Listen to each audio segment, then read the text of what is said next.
I want us to actually take a moment and read Saltagreppo's broad, the final shape PV balancing ideas. Now listen, I understand Salt has got, well, he's got a hell of a resume, okay? Hold up. Listen, everybody calm down. There's probably some good stuff in here.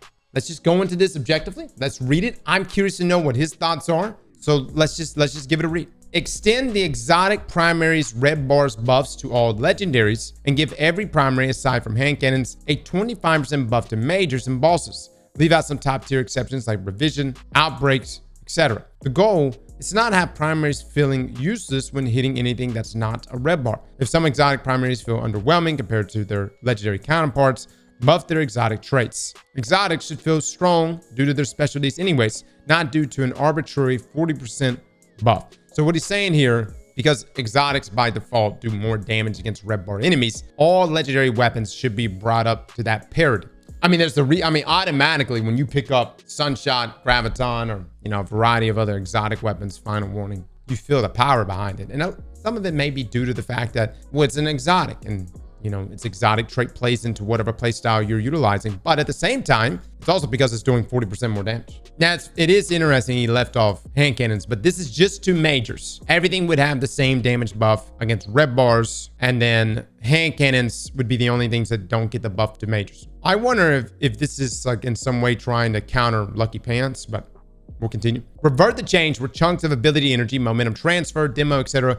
get scaled down based on the base cooldowns of the ability they go to, at least in PvE. Aside from being extremely counterintuitive, both for new and veteran players, all it ended up doing was hard nerfing builds that were already struggling, while it did nothing to meta stuff like Sunbracers, BOW Titan, Bonk, or Assassin's Cow, Solar, or Hunter, because their core abilities have infinite uses by default, and it also rarely ends up making sense in PvE because ability cooldowns are often balanced around PvP.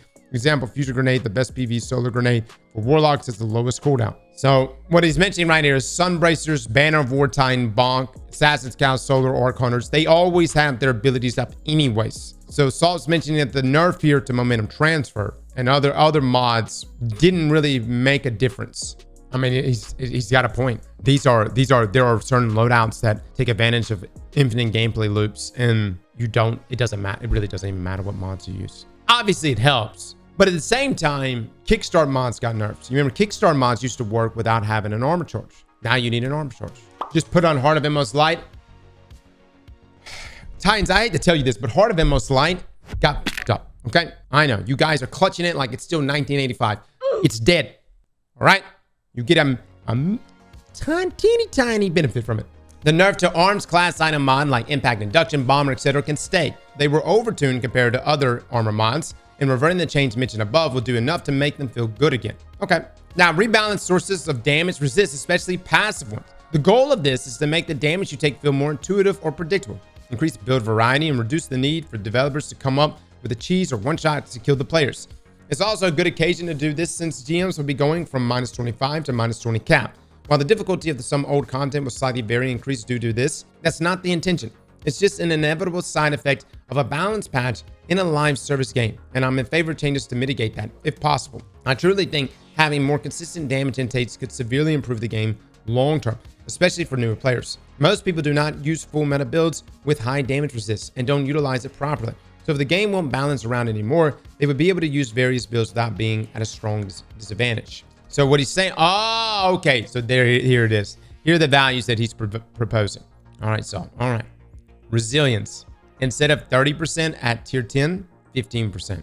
Woven Mail, instead of 40%, 25%. Whisper Chains, 40% to 25%. Void Overshield, 50% to now 70%. Void Overshield should be the best defensive tool, but it's the weakest one. Needs a big buff. Well, 50% to 15%, maybe 25% of the caster. Sever 40% to 25% only on bosses. Huh? Oh, everywhere else still 40%. Okay. Overload, 25%, 10% only on bosses. All right. So listen. He's saying essentially, you gotta understand where he starts at the top. He's saying that there needs to be a rebalanced source of damage resist, especially passive one. Okay. All right. So I think he's also asking for damage to be toned down in certain places. Like, I don't know, when the sniper shank comes around the corner and instantly wire rifles you and beams you. Or an ogre. Greg comes around the corner and just fucking eye blasts you. and you just instantly die. Or even stop mechanics, surviving some of the melees. What I think the other thing that Saul's trying to say here is that instead of us relying completely on maxing out resilience, proccing woven mail, or sitting next to some stasis and having whisper of chains, you could still survive without those things. Oh, brother, this guy stinks! Brother, this guy stinks. Listen. Okay, y'all didn't like that one. Let's just continue, okay? All right, rework super regeneration. I never liked super regeneration being moved from kills to damage. But if it has to stay that way, rebalance the way you acquire it. Some sources ends up giving you 10 times the amount of others for no particular reason. A warlock should not be able to place it well for DPS and have 70% of it back at the end of the phase by just hitting a boss with a fusion rifle. At least not without Phoenix Protocol. Part of the reason why roaming supers kind of suck. When they end, you have no energy for them. As an example, threat regeneration on Strand worked the same way and had the same issue where you had infinite grenades. I would suggest a similar solution. Gotcha. Well, I will say this about Well. We don't know exactly how bad Well is going to get nerfed. Well of Radiance is getting nerfed in the final shape, by the way. And my warlocks that are playing Well, it's going to happen. I don't know to what degree, but it's going to happen. Dude, you guys need to chill. All right? I promise you, Salt's coming from a place that's looking to improve the game. That's the place that he's coming from. And he's playing at a really high level. And I mean, these are one of these top-down looks at or at least how he looks at the game. You know what I mean? All right, do something for Ban of Wartime. The changes above to Woven and Sever are already a nerf to it. But the max damage achievable should not be that high. In my opinion, if you use a grapple melee after grappling to a grapple point and you hit something, you should consume half your grenade. If you only grapple for a movement, you keep the full cooldown. This would fix the infinite spam while keeping the class very strong. If it's still too strong, after we can think of something else. But in my opinion, this is a decent start without risking ruining it. All right, so this would fix not fix it, but essentially using like Navigator to set up a grapple point and you could just grapple melee over and over and do a tremendous amount of damage. This is to deal with that. If you came out of the grapple and you use your melee, it would consume half your grenade. Why though? Because Banner of War Titan does trivialize a lot of boss encounters.